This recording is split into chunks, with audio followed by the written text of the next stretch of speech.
Father சொல்லிட்டாரு உனக்கு. சபைகள்லாம் போக வேண்டியதில்லை, வீட்லயே டிவியை பார்த்துக்கின்னு ஆராதனை சாலை டிவி முன்னாடி உக்காந்து அங்க நாட்டம் ஆடணுங்கிற நீ பரலோகம் போவியா? சபைகள்லாம் போறதில்லை இப்போ.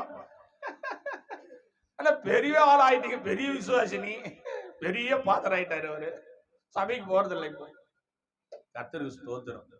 ஆனா கிறிஸ்தவர், ஆனா உன் வீட்டு முன்னாடி ஸ்டார் கட்டி வச்சிருப்பீங்க. இப்போ நல்ல ஸ்டார், பெரிய ஸ்டார் கட்டிடுவா, சர்ச்சுக்கெல்லாம் போவாது.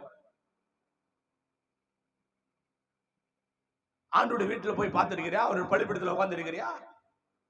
இல்ல. பிள்ளைகளே, எங்க பலனடையணும் தெரியுமா? பலனடைந்து கழுக போல உயர உயர உயர உயர பறக்கணும்.